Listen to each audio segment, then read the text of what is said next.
¿Te interesa la justicia ambiental y la ciencia? Este es tu espacio. En cada episodio conversaremos sobre casos, sentencias y temas relevantes para el derecho ambiental y la ciencia. Síguenos en nuestras redes y acompáñanos en este recorrido. Aquí comienza Ambiente y Jurisdicción, el podcast del primer tribunal ambiental. ¿Cómo están? Bienvenidos a una nueva edición de Ambiente y Jurisdicción, el podcast del primer tribunal ambiental. Hoy conversamos con José Miguel Valdivia, abogado de la Universidad de Chile, doctor y magíster en Derecho Público por la Universidad de París, profesor de Derecho Administrativo de la Facultad de Derecho de la Universidad de Chile, investigador del Centro de Regulación y Competencia y también parte de la Corte Suprema. José Miguel, buenas tardes. Muchas gracias por esta invitación. Buenas tardes. Estoy a disposición de ustedes para las preguntas que me quieran hacer. Le comentábamos antes de partir que la idea es como acercar este mundo jurídico a quienes quizás no lo conocen muy bien de una manera simple y cercana. Queremos partir hablando sobre una cuestión clave para entender hoy los conflictos ambientales, que es el derecho administrativo y la protección ambiental. Primero, para comenzar, si nos pudiera comentar cómo se cruza hoy el derecho administrativo con la protección ambiental en Chile. Bueno, me preguntas desde mi perspectiva disciplinar, ¿no? Yo soy profesor de Derecho Administrativo y esta es una rama del derecho que tiene una cierta vocación de generalidad, una cierta pretensión de generalidad, ¿no? Entonces aborda muchísimos temas que son muy relevantes para la vida social, que van desde la salud pública, desde el control del orden público y también abordan la cuestión ambiental. Entonces, mi perspectiva probablemente no es la misma que tengan los especialistas en derecho ambiental que conocen con harto detalle las distintas, no sé, las normas de emisión, las regulaciones específicas sobre el agua, sobre la tierra, etc. Sino que la perspectiva del generalista, ¿no? Y desde la perspectiva generalista, todo el derecho ambiental es derecho administrativo, o sea, es un derecho que concierne a la administración del Estado, a un tipo de servicio, a una cierta institucionalidad administrativa típica que toma decisiones en pro del bien común y que entra en una serie de relaciones que pueden ser problemáticas eventualmente también con el sector privado. Con el sector privado aquí, llámese los titulares de proyecto, llámese comunidades o quienes sea. Y desde su experiencia de profesor, ¿por qué los conflictos ambientales no pueden entenderse solo como controversias técnicas, sino también como problemas de legalidad, procedimiento y control de poder público? Desde luego, la dimensión técnica es súper relevante, ¿no? Es probablemente el punto de partida por el cual existe especialización en el plano, digamos, sectorial de los organismos públicos, ¿no? Por eso tenemos un CEA, por eso tenemos una superintendencia, por eso tenemos de partida un ministerio del medio ambiente y una estructura jurisdiccional singular, digamos, dedicada a estos problemas, ¿no? A estos conflictos en particular. Pero, digamos, no sé si por decirlo así, ¿no? Por encima o por debajo de la especialización, existe, yo diría, una superestructura racional de toma de decisiones en pro del bien común, digamos que es algo que se aplica indistintamente a las decisiones municipales, pero también a las decisiones que recaen en el ámbito ambiental y que tienen que ver con estas cuestiones que tú has puesto sobre la mesa, ¿no? Con procedimientos, con motivación, con la figura de la invalidación, por ejemplo, que ha llamado mucho la atención en algún minuto, etcétera, etcétera, etcétera. Siempre las cuestiones ambientales, digamos, ponen sobre la mesa, yo diría, una cierta tensión, ¿no? Entre los intereses de los desarrolladores de proyectos, los que impulsan proyectos industriales que tienen, digamos, algún componente intensivo de afectación al medio ambiente,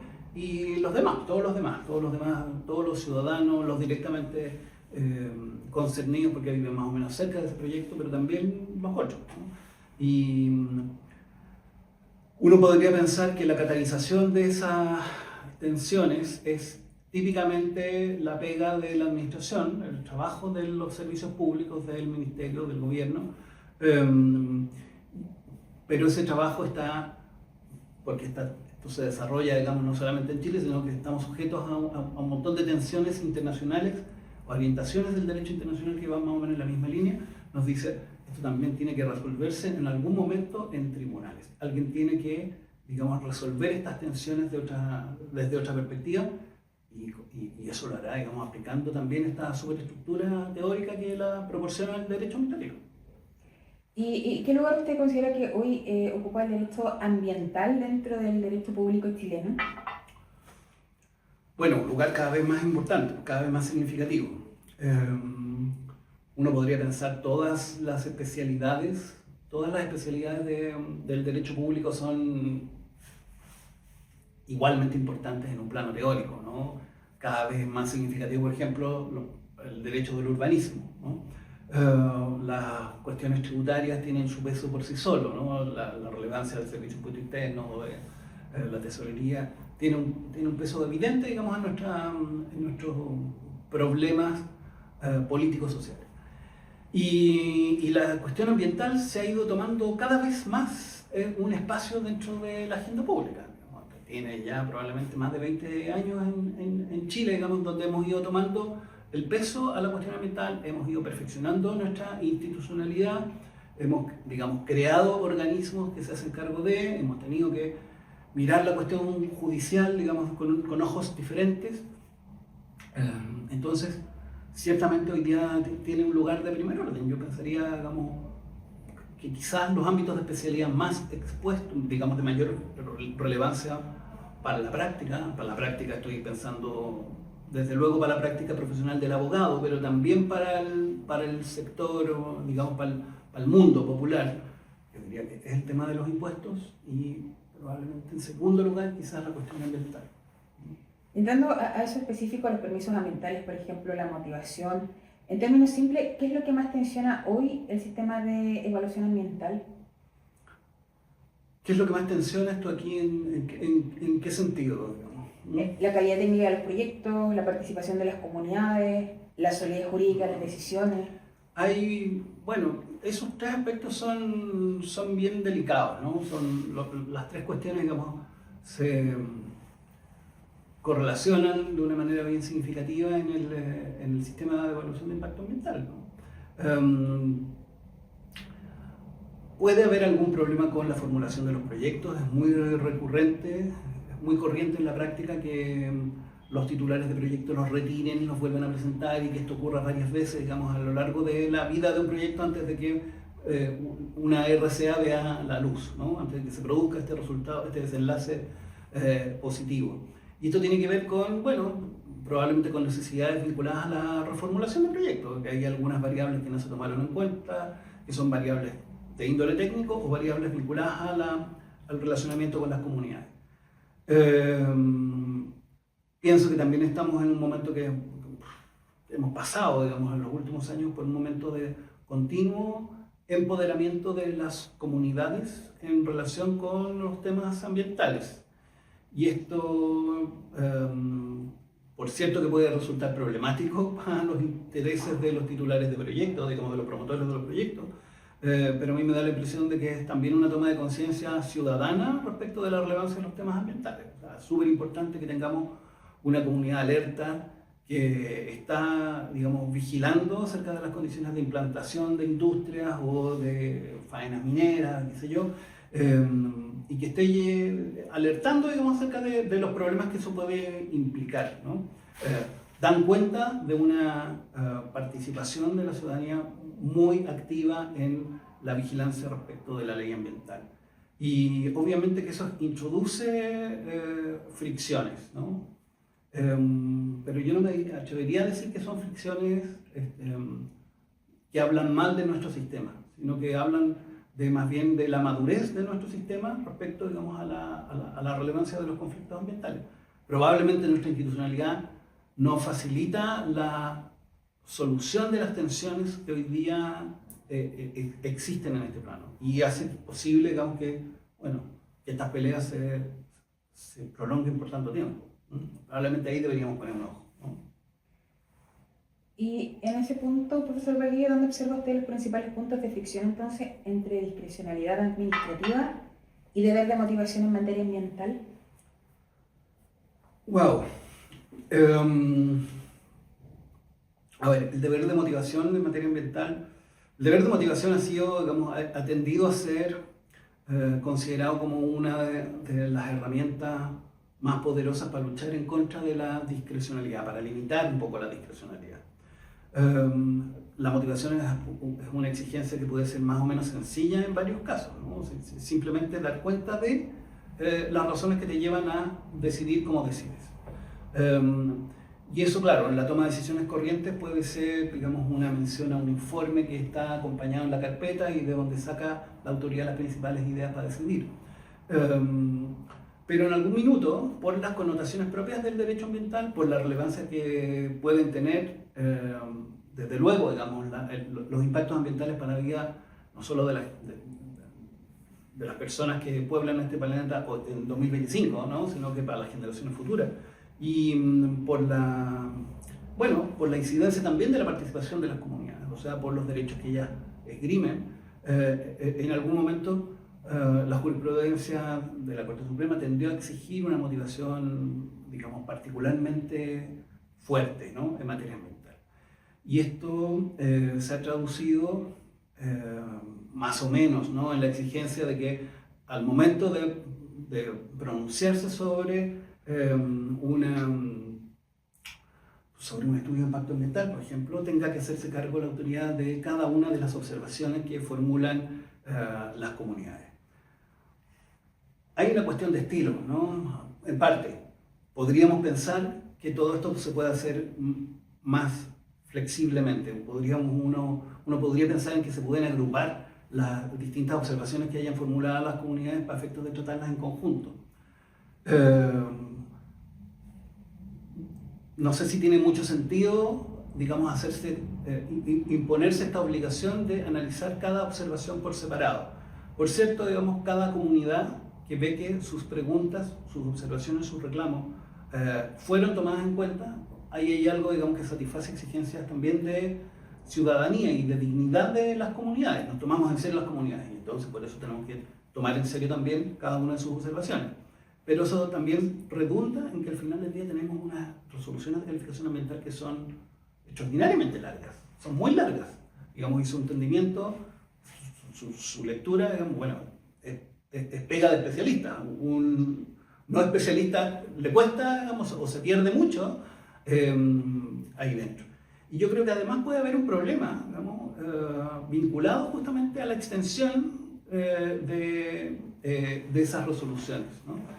Mientras más largas las resoluciones, mientras más razones tengas que exponer, de las que se tenga que hacer cargo la autoridad, yo diría también mayor el riesgo de encontrar algunas imperfecciones, algunas inconsistencias, algunas incoherencias, digamos, y esa incoherencia puede tener un efecto en la legalidad del pronunciamiento. Entonces, es una buena idea transparentar las razones, exigir motivación para limitar una decisión puramente política, obliga a la autoridad, digamos, a ponerse en todos los escenarios posibles, pero nos está llevando también un poquito a un exceso.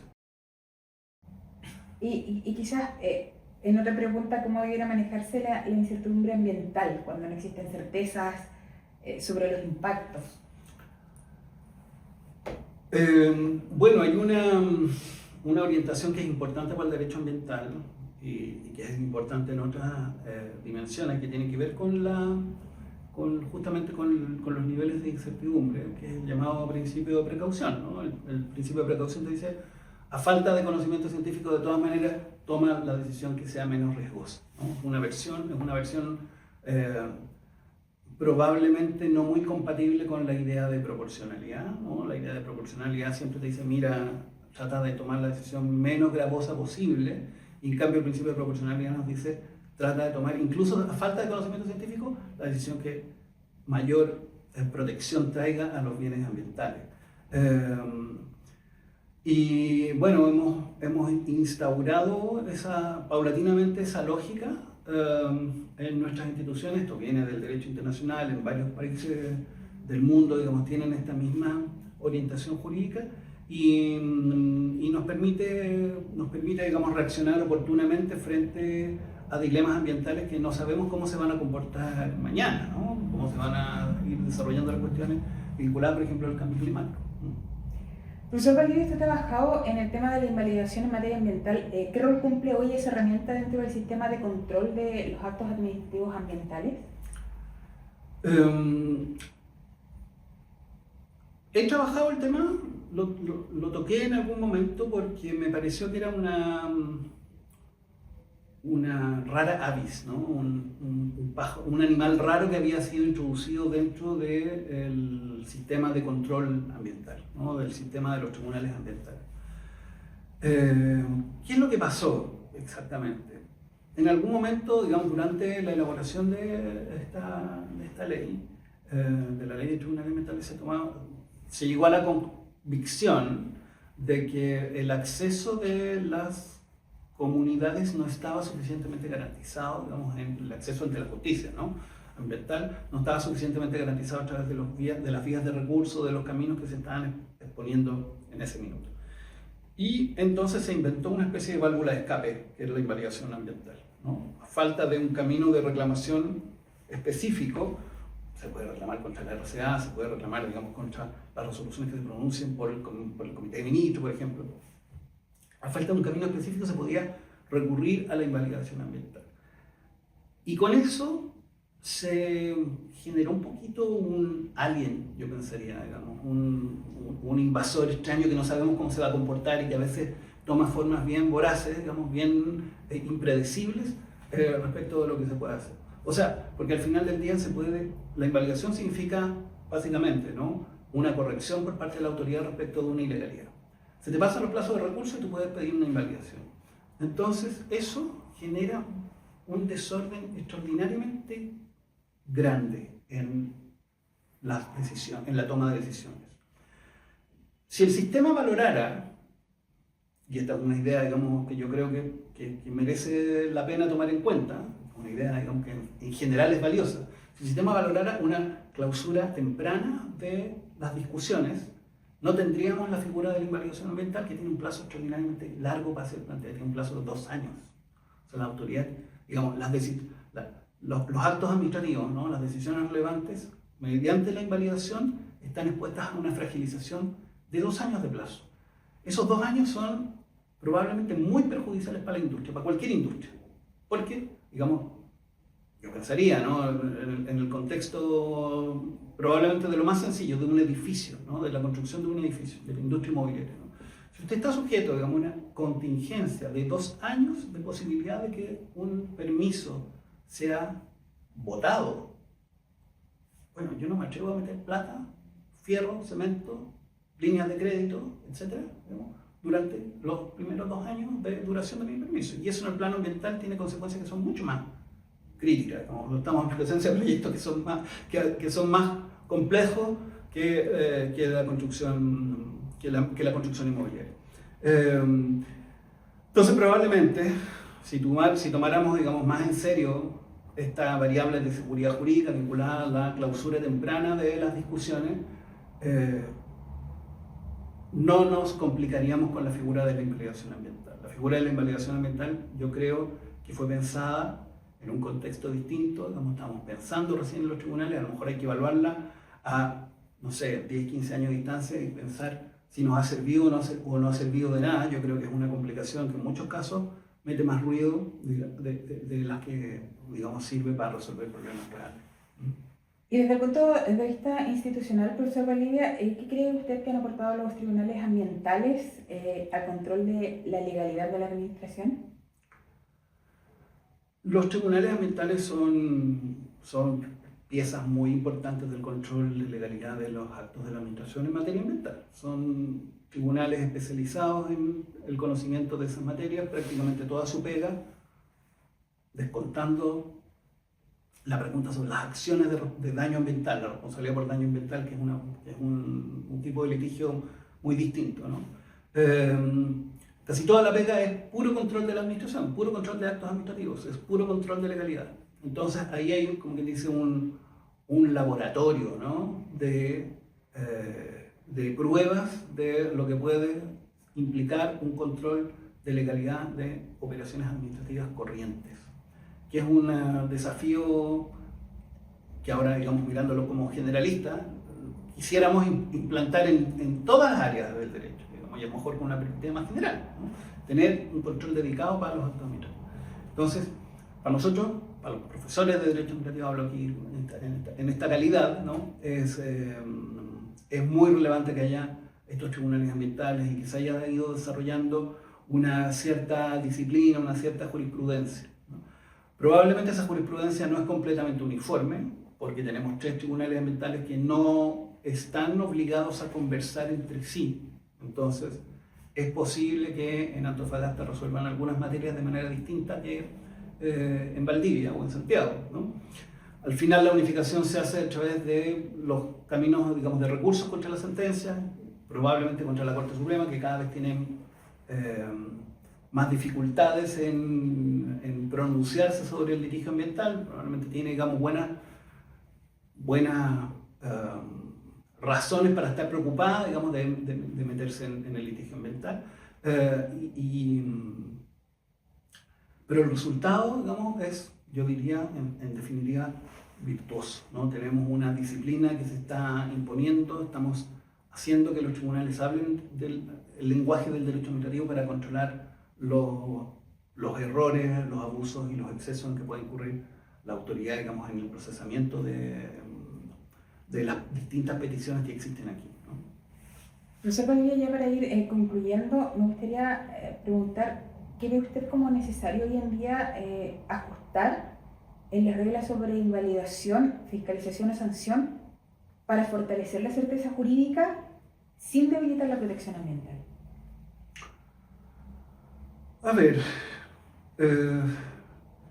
yo creo que, insisto, yo creo que hay que probablemente que repensar la figura de la invalidación como un camino, digamos, para controlar las decisiones de la administración. Lo más probable es que deberíamos hacer es concentrar las discusiones a través de un mismo canal, ¿no? En algún momento se planteó un proyecto que ha avanzado, pero no sé en qué estado de tramitación se encuentra, que tenía por objeto justamente, o que ha tenido por objeto justamente eso, ¿no? Concentrar todas las discusiones en un solo acto. Tratar de evitar la dispersión de controles, ¿no? Ahí hay algo que puede ser muy perjudicial, yo diría, para la buena toma de decisiones. O sea, un mismo acto administrativo es reclamado a través de un canal, a través de otro canal, a través de, en otro momento, digamos, del desarrollo del proyecto, y eso lo único que genera es, digamos, cacofonía, ¿no? Cacofonía jurídica, lo cual es, digamos, fuente de contradicción, fuente de incompatibilidad y de incoherencia. Nada de eso es bueno para la seguridad jurídica. Y entonces, habría que tratar de conseguir que todos los reclamos se procesaran en el mismo momento, tanto en sede judicial como en sede administrativa.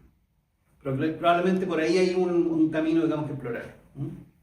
Muchas gracias por su tiempo, profesor Valdivia. Perfecto. Y a ustedes, muchas gracias por habernos acompañado en una nueva edición de Ambiente y Jurisdicción, el podcast del Primer Tribunal Ambiental.